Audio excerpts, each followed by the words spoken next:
CM योगी ने राजधानी के जीपीओ पार्क में पीएम मोदी के जीवन पर आधारित प्रदर्शनी का उद्घाटन किया। सेवा पखवाड़ा के तहत प्रदेश में 2 अक्टूबर तक कार्यक्रम मनाए जाएंगे।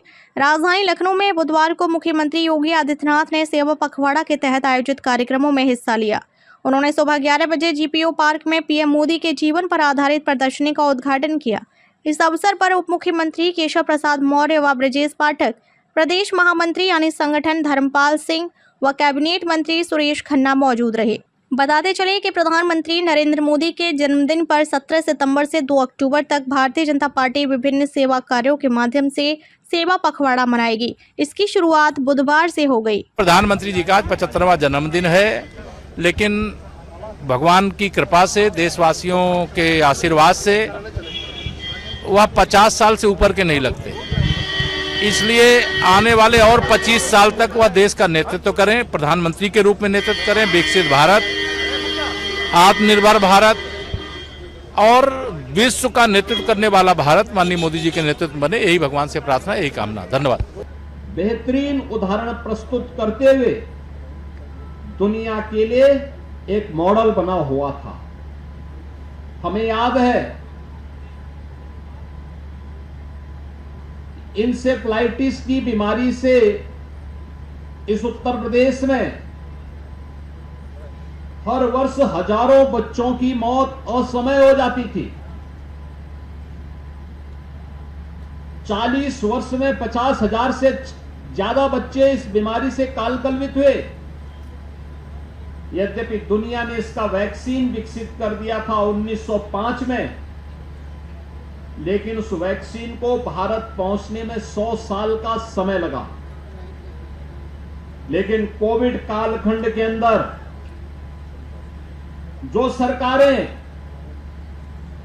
100 वर्ष में एक वैक्सीन आयात नहीं कर पाई, मोदी जी ने इस कोरोना जैसी महामारी के दौरान मात्र भारत के अंदर 9 महीने के अंदर कोविड के 2 वैक्सीन बना करके न केवल भारतवासियों को फ्री में वैक्सीन दे करके इस महामारी से उन्होंने बचाने का काम किया था, बल्कि कोविड महामारी के दौरान दुनिया के अपने दर्जनों उन देशों को जो भारत के मित्र देश हैं, उनको फ्री में वैक्सीन उपलब्ध करा करके बेहतरीन कूटनीतिक व्यवस्था के माध्यम से अपने मित्रों को भी साधने का काम किया था और संकट का साथी बन करके दुनिया के सामने एक मिसाल प्रस्तुत की थी।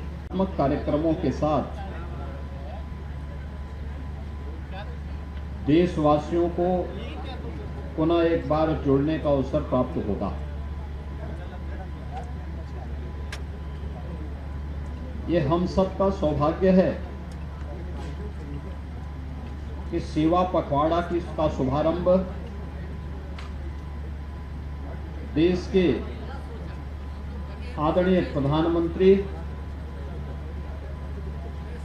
श्री नरेंद्र मोदी जी के पावन जन्मदिन से इस अभियान का शुभारंभ हो रहा है।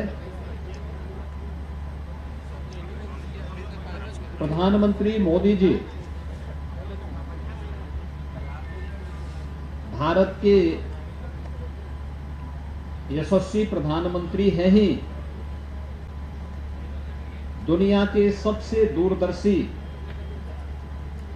और लोकप्रिय राजनेताओं में उनकी गिनती होती है।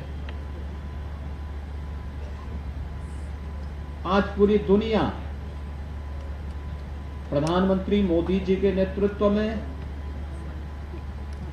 इस नए भारत का दर्शन कर रही है, जो भारत अब दुनिया का पिछलग्गू नहीं बल्कि पूरी दुनिया को अपना अनुसरण करने के लिए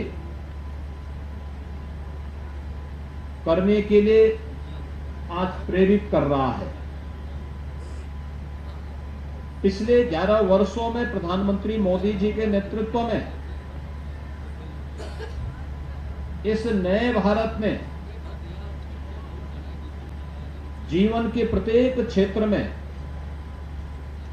अभूतपूर्व सफलताओं के नए प्रतिमान स्थापित किए हैं। क्या अर्थव्यवस्था के क्षेत्र में, क्या विरासत के क्षेत्र में, इंफ्रास्ट्रक्चर के क्षेत्र में, इन्वेस्टमेंट के क्षेत्र में, एम्प्लॉयमेंट के क्षेत्र में, शिक्षा, स्वास्थ्य,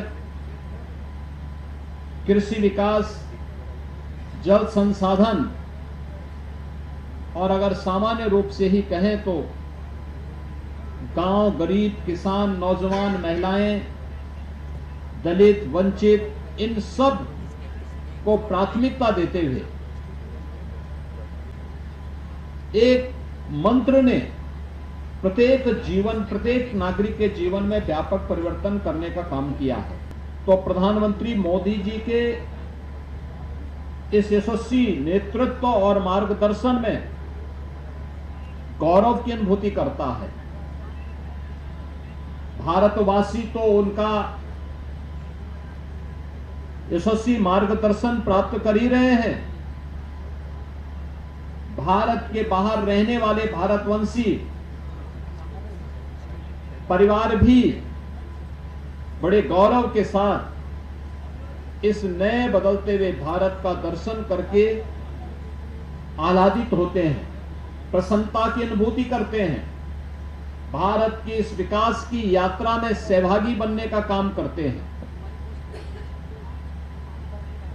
ये पहली बार हुआ है कि वंचित को वरीयता इस एक वाक्य ने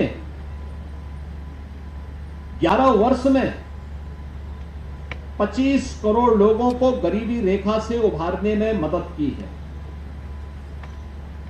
विरासत का सम्मान हो, ये केवल एक घोषणा नहीं, एक हकीकत है। अयोध्या में 500 वर्षों के बाद रामलला का विराजमान होना,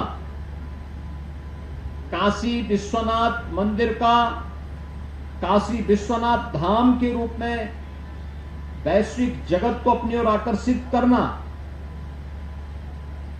केदारनाथ धाम हो या बद्रीनाथ धाम, महाकाल का महालोक हो